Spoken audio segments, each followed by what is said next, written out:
ठीक है, देखता हूँ जब तुम्हारे पति को अपने पर दया नहीं आई तो दुनिया में तुम पर किसको दया है। जिसका दया और माया होगा वो तुम्हें 5 रुपया, 10 रुपया, 20 रुपया, 50 रुपया देगा। जिसका दया हृदय कठोर होगा वो तुझे नहीं देगा। माधौर चौक पर श्री श्री 108 श्री शिव बाबा को मंदिर के निकट महावीर बजरंगबली की झंडा लगी है, जिसमें हमारे काफी all India, Bharat, Bihar, Madhubani district, हरला की विधानसभा क्षेत्र, उमगांव ब्लॉक, राज पंचायत फुलहर ग्राम मनोहरपुर की रंजीत मंडल जी की भी कंपनी वहां चल रही है। उसी सभा में जाओ, इच्छा मांग कर तुम लाओ। भैया अब मुझे कुछ देर की मोहलत दीजिए। आधी घंटा को टाइम दे रहा हूँ। ठीक है भैया। ए भैया इस नगर को समाज हे भगवान ओ आज कोई दान बाबू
माँ कलाई उसे लेकर मेरे प्राण दे।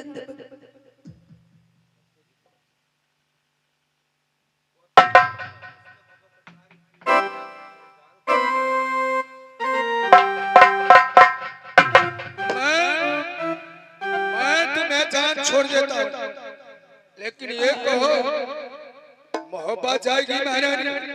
भैया जब मैं राजभोपा में कुछ रहने गई तो मैं सूरत कान इसलिए अगर तुम मोहब्बत चली जाएगी, तुम्हारा पति देखेगा कि मोरंग वाली को शगुनिया और फगुनिया दोनों भाई न दुनिया छोड़ दिया तो मेरे तोमरा टोमिनिया बाल बच्चा सहित सबको कत्ल कर डालेगा।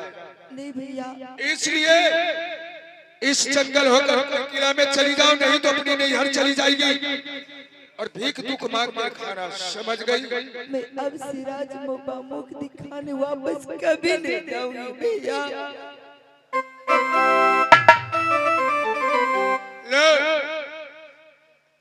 किसी चौक पर तुमने इसको सिनहारा खा लेना। जाओ भैया न दुनिया चल कोनो गठुल्ला में छिलरी साई पिल्ली पियाज हो तो पियाज नहीं हो तो माथोर नहीं तो कटैया नहीं तो झिटकोया टोल बहुरा के गठुल्ला में हो तो सारा झिटकोया टोल पर बहुरा ओकरा गठुल्ला में कोई पिल्ली पियाज हो तो छिलरी साई ओकरा की करब तू ही कर। दोनों भाई चाय बना के पी ले, आए के बाद ओकरा दोनों कोर करेज निकाल के सौसे देह में खून लगा ले, गिरते पड़ते चलेंगे जैसे महाराज उधर से लेगा कि मोरंग वाली को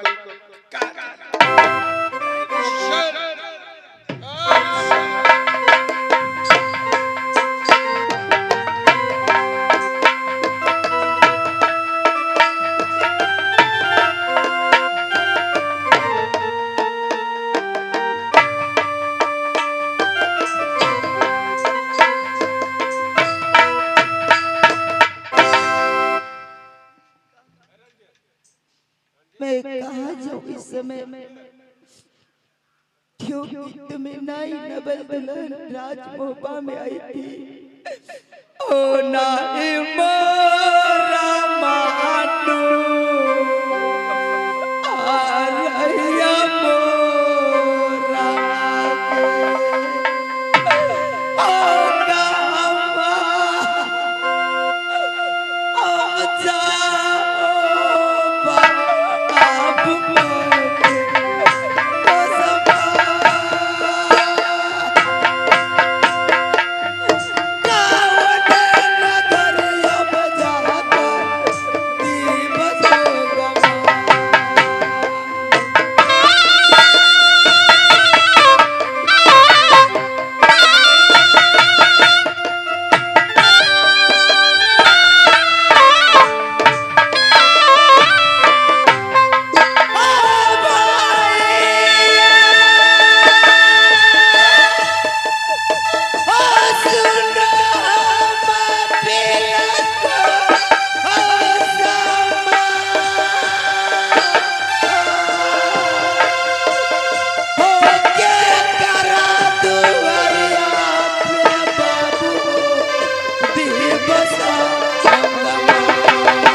मैं कहाँ जाऊँ?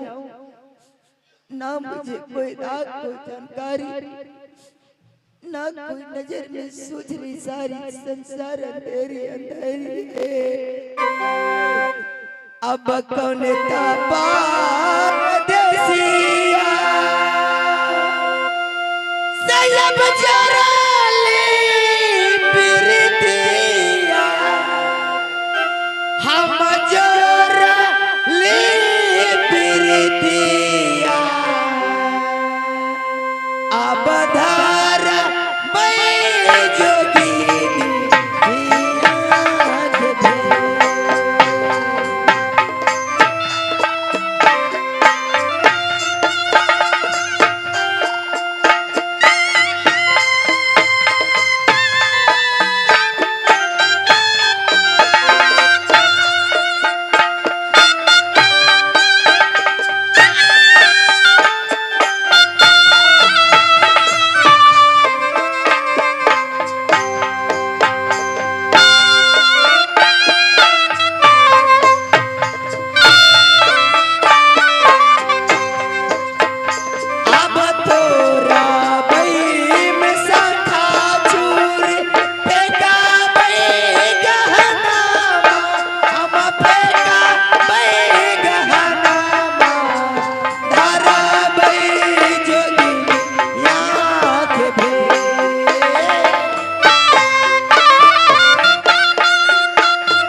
मैं तो जंगल जाती जाती थक गई।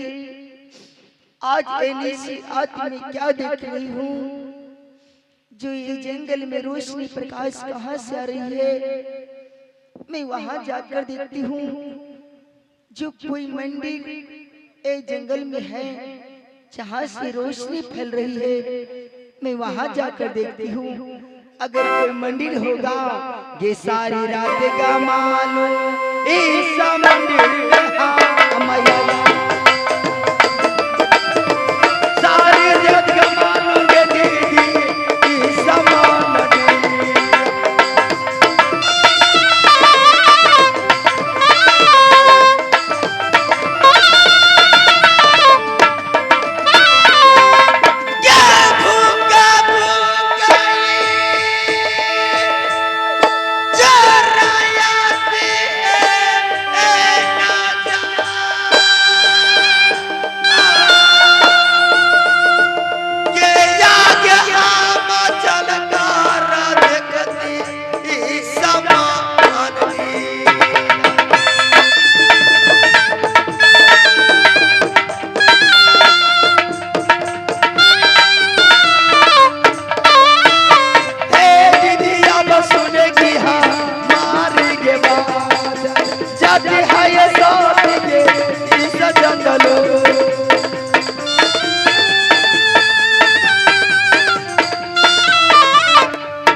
इस जंगल में किसी बाबा को मंदिर में देख रही हूँ।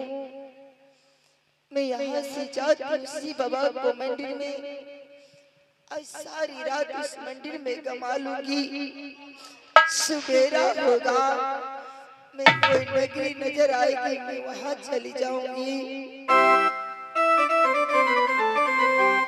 दिल में तुझे बिठा के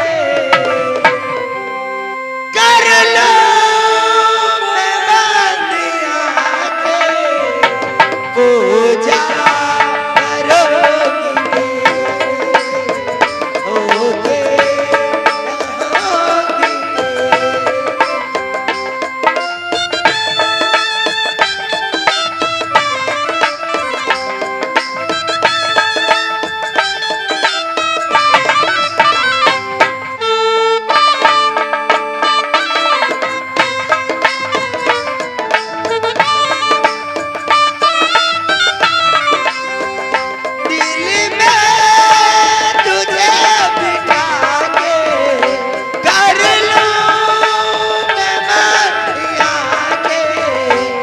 पूजा करूंगी तेरे होके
सामने देखो भगवान शिव की मंदिर के अंदर चारों तरफ में उजाला फैला।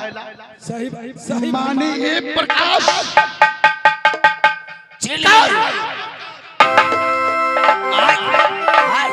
आँख चौंका दी है, सीधे आँख चौंका दी है। बहादुरो चलो मंदिर निकट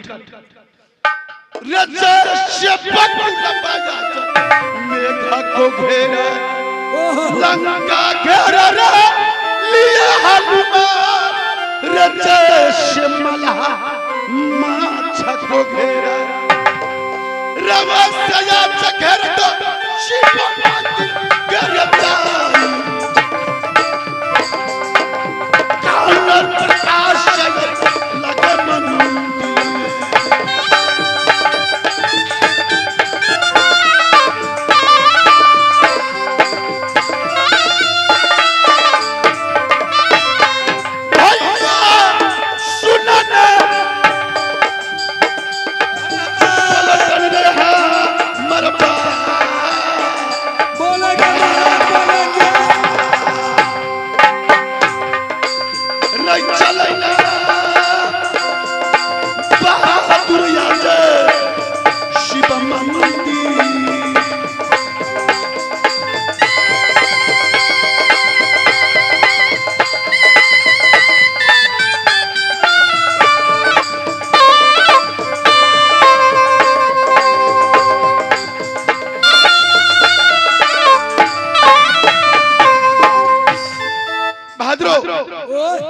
आगे चलो, आगे जाइएगा, घेर दो मंदिर को, घेर दो, चारों दिशा से घेर दो।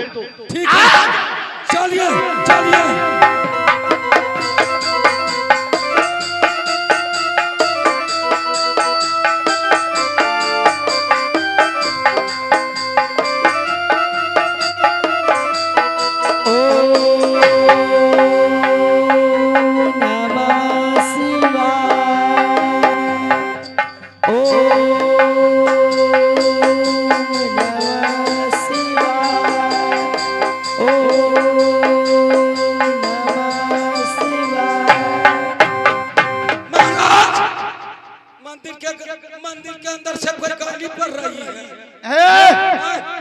गाली नहीं दे रही है, गाली पड़ रही है। नहीं, भगवान शिव को पूजा कर रही है।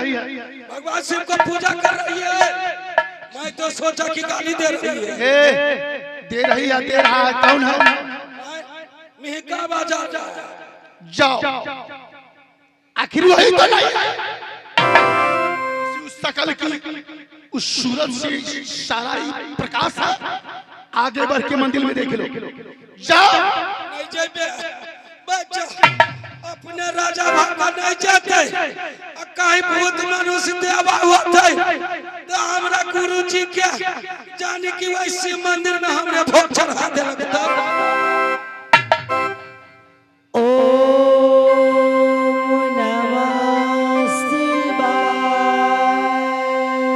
सुन लिया ना? जाओ, जाओ, जाय छियो भोलेनाथ, तोरा मंदिर में अबै छियो। जय भोलेनाथ, जय भोलेनाथ, जय भोलेनाथ।